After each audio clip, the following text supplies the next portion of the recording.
If you travel thousands or even millions of years back in time, to an age when the Earth had no cities, no road, only forests, rocks, and the raw reality of nature, you would find our very first ancestor, the early human. No clothes, no houses, no protection, just the struggle to survive. Every day was a test, every night a fear. Sometimes hunting just to fill the stomach, sometimes guarding the fire the whole night to keep it alive. The sound of thunder, icy winds, glowing eyes of wild animals, and the greatest weapon of human, their mind. Today, we will discover how early humans actually lived, what they ate, where they lived, what dangers they faced, and how the greatest journey of humanity began with simple stone. The term early humans refers to those ancient people who made stone tools and lived by hunting and gathering.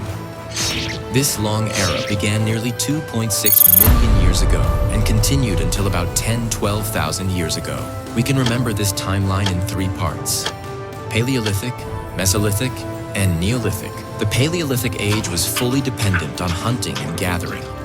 In the Mesolithic age, we see smaller, sharper tools and clever techniques. And in the Neolithic age, farming and domestication slowly began. India too holds several important clues. In Atirampakam, Tamil Nadu, very old stone tools have been found. Bhimbetka, Madhya Pradesh, is famous for its cave paintings. And Mehergarh, in today's Pakistan, Balochistan, was an ancient Neolithic village where we find clear evidence of farming and animal domestication around 7000 BCE. These sites show us how old and rich this journey was in our part of the world. The environment of early humans was very different from today. Ice ages came and went, sometimes extreme cold, sometimes warmer periods. Forests, grasslands, rivers, mountains, all had different climates, and people changed their ways of living according to each environment. In the Indian subcontinent, some regions had dense forests, some open grasslands, and some dry, rocky landscapes. Life changed with each setting, right? Imagine a day 30,000 years ago. You are with a small group of 20-40 people. With the first light of morning, people look after water, children, and the fire that burned through the night. Some go out to find fruits, roots, seeds, honey, and mushrooms. Others try to hunt small animals, rabbits, birds, fish. Sometimes they attempt a big hunt, but that was not daily. By evening, everyone shares whatever they found, sits around the fire, talks, sings, tells stories, and teaches children this was their school. When it comes to food, one thing is clear. Early humans did not live only on meat. Their diet was mixed. Fruits, berries, tubers, nuts like walnuts, seeds, honey, insects, fish, and when possible, meat. Food changed with the seasons. Something in the rains, something in the winter. After humans learned to cook with fire, digestion became easier, taste improved, infections reduced, and they got more energy. A common day's meal could be roasted roots, seasonal fruits, and a little meat or fish, and many days only plant-based food. Fire was one of their greatest achievements. Yes, at first they probably learned from natural forest fires. Later they learned to preserve fire, carry it, and eventually create it whenever needed. Fire gave warmth, protection from animals, light in the dark, cooked food, and even helped improve tools. Evenings around the fire were moments of talking, singing, storytelling. This is how knowledge passed from one generation to the next and bonds grew stronger. Now, their tools were equally fascinating. The earliest tools were sharp stone flakes. Later came hand axes, pointed spearheads, and finely polished stones. With time, they developed spears, throwing spears, and later bows and arrows, making long-distance hunting possible. Not only stone, they twisted vines into rope, made baskets from bamboo and branches, crafted water bags from animal skins, and used tree resin as glue to fix tool parts together. These inventions show how clever and experimental they were. Clothing and shelters depended on climate.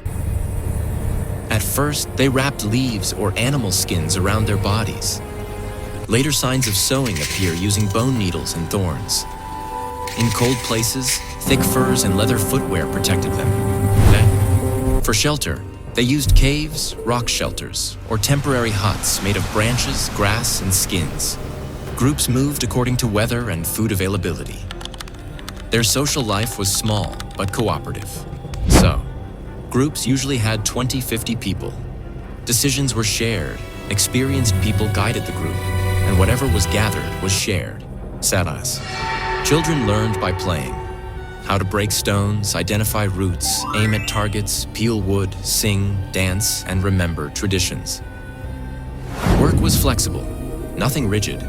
Research shows women also hunted when needed, and men also gathered. Everyone contributed based on skill and situation.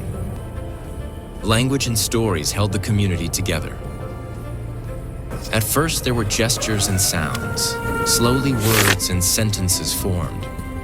Language stored important knowledge. Which fruit is poisonous? Where water is found? Which season brings which animals? Music and dance were common too. Wooden sticks, bones, or hollow stems made rhythm that brought the whole group together. Art and beliefs also developed. Cave walls were painted with handprints, human figures, and animals. Sites like Bimbetka prove this. People decorated their bodies with red ochre, made jewelry from beads, shells, teeth, and seeds. Burials with tools and ornaments suggest they believed in some form of afterlife or memory beyond death. They respected nature. Sun, moon, mountains, rivers, animals. Health challenges existed too. Average lifespan appears low, mainly because many children died young. But adults who survived youth often lived 50-60 years. Injuries, broken bones, worn teeth, infections were common. But group support, rest, and herbs helped. Before farming, tooth decay was less because sugar and ground grains were limited. Later, crowded villages, animals, and reliance on few crops created new diseases and weaknesses. Another big story is migration. Early humans spread from Africa across the world. Around 60,000–70,000 years ago, a major wave left Africa and followed coastlines, sent rivers into Asia and Australia. Australia shows signs of humans from 50–65,000 years ago. Later they reached Europe, other parts of Asia, and finally 15–20,000 years ago, America. During this time, the domestication of the dog also began, helping in hunting, protection, and companionship. India shows strong traces of this journey. Old stone tools from Attarampakam prove how early this story began. Bimbetka caves show their songs, dances, daily life scenes. Regions like Hunski Bayachba, Karnataka, and the Narmada Valley show numerous tools and evidence. Moving into the Neolithic age, villages like Mergar show how wheat, barley, animal domestication, and pottery began. And eventually, this path led to big cities like the Indus-Saraswati civilization. Then comes an important question. Why and how did farming begin? About 12,000 years ago, climate became more stable. People noticed some plants growing again in the same places. Seeds could be saved and planted, giving a more predictable food supply. Slowly, they began storing seeds, planting them, and taming animals like goats, sheep, pigs, and cattle. This allowed food storage, pottery, weaving, permanent houses, and villages. But new challenges also appeared. Long working hours, disease from crowds and animals, and rising social inequality. Many people think early humans were always fighting, always eating meat, and living without thinking. But in reality, most of their time went into cooperation, sharing, and survival. Their food was diverse, their tools advanced, their fire skills clever, their travels wide, and their art and traditions deeply expressive. Work roles were flexible. Research shows women hunted too, and men gathered too. They adapted, learned, and created. If we place this long story on a timeline to 6 million years ago, first stone tools. Fire-sharp tools and spears develop. 60 minus 70,000 years ago, major migration out of Africa. 40-50,000 years ago, art, music, bows and arrows appear. 15-20,000 years ago, humans reach America. And 12,000 years ago, farming and villages begin. Ding, ding. In South Asia, by 7,000 BCE, villages like Mehrgar show farming clearly. What do we learn from this journey? The most important thing, early humans were not less intelligent. They had technological understanding, artistic creativity, deep knowledge of nature, and a culture of cooperation. They read their environment, adapted to seasons, and lived meaningfully within nature's limits. Our fire, our tools, our language, our stories, our society all have roots in their world. And finally, this information is based on current evidence and research. New discoveries may add new chapters.